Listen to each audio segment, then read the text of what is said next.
ಈ ಜಗತ್ತಿನಲ್ಲಿ ದುಡ್ಡಿದ್ದವನೇ ದೊಡ್ಡಪ್ಪ.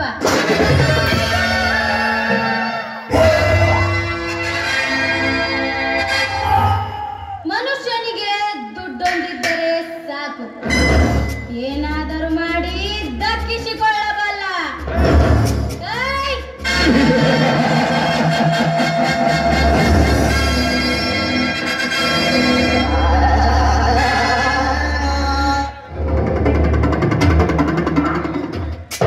ದುಡ್ಡಿನಿಂದಲೇ ಕೊಲೆ, ದುಡ್ಡಿನಿಂದಲೇ ಸುಲಿಗೆ, ದುಡ್ಡಿನಿಂದಲೇ ದರೋಡೆ, ದುಡ್ಡಿನಿಂದಲೇ ಹೆಣ್ಣಿನ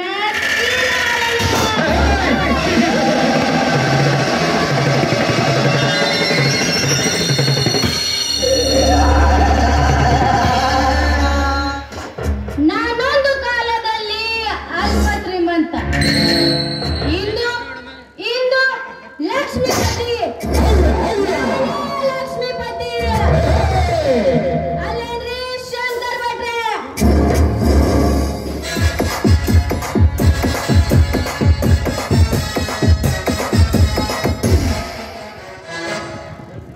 ಹೌದ್ರಿ ಸೌಕರ, ನೀವ್ ಹೇಳೋ ಮಾತ್ನಾಗೂ ಕರೆ ಐತಿ.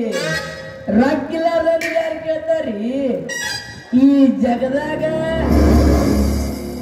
ಗುಮಾಸ್ತ್ರೆ, ಈಗ 10 ವರ್ಷದ ಹಿಂದೆ ಆ ರಾಮನ ತಂದೆ ಒಯ್ದ ಸಾಲದ ರೂಪದ ಹಣ ಈಗ ಬಡ್ಡಿ ಸಮೇತ ವಸೂಲಿ ಮಾಡಬೇಕು.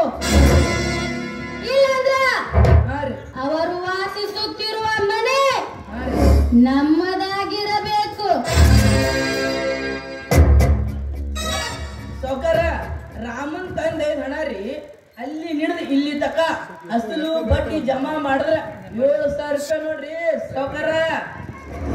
ಲೇ ಗುಮಾಸ್ತ, 7,000 ಅಂತ ಬೇಡ, ಸುದ್ದ 10,000 ಮಾಡಲು ಹೇಳು. ಈಗರ ಏನಾಗೋದೈತು ರೀ? 10 20 ಮಾಡಿದ್ರ ಆತು ರೀ. ನಂಬಿಕೆ ಗುಮಾಸ್ತ್ರ ಅಂದ್ರ ನೀವ. ನಿಮ್ಮಂತ ಗುಮಾಸ್ತಿರೋದ್ರಿಂದ ನಮ್ಮಂತವರು ದಿನ ಹಣವಂತರಾಗುತ್ತಿರುವರು. ನಮ್ಮ ಮೊದಲಲ್ಲಿ ಕೆಲಸ ಬರ್ತಿತ್ರಿ, ನನ್ನನ್ನು ಈ ರೀತಿ ಮಾಡಿದವ್ರು ನೀವೇಲೇನ್ರಿ? ನಾನು ಮೊದಲ ನಿಮ್ಮ ಮನಿ ಅಡಿಗೆ ಬಟ್ಟಾಗಿ ಬಂದಿದ್ದೆ, ಈಗ ನಿಮ್ ಲೆಕ್ಕಪತ್ರ ನೋಡ್ಕೊಳ್ಳೋ ಗುಮಾಸ್ತನಾಗಿನ್ರಿ. ಇದಕ್ಕೆಲ್ಲ ನಿಮ್ದೇ ರೀ ಸೊಗರ. ಲೇ ಗುಮಾಸ್ತ, ಅದೆಲ್ಲ ಆಮೇಲೆ ಮಾತಾಡೋಣ. ಮೊದಲು ರಾಮ್ಯ ಬರಕ್ಕೆ ಹೋಗಿ ಬರ್ತೀನಿ ಸೊಗರ. ಹಾಗೆ ಬರುವಾಗ ತೋಟದ ಮನೆ ಕಡೆ ಹೋಗಿ ರಾತ್ರಿಯ ವ್ಯವಸ್ಥೆ ಸರಿಯಾಗಿ ಮಾಡಲು ಹೇಳಿ ಬಾ. ಆಹಾ, ಹಂಗಂದ್ರ ನಮಗ ಇವತ್ತು ಗುಂಡಿನ ಗಮ್ಮತ್ ಐತನಂಗಾಯ್ತು. ಹೋಗ್ಕ ನಾನು ಬರ್ತೀನಿ ಸೊಗರ.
ಹೊಸದಾಗಿ ಬಂದಿರೋ PSI ಹಿಡ್ದಾಕ್ಯಾನ್ರಿ.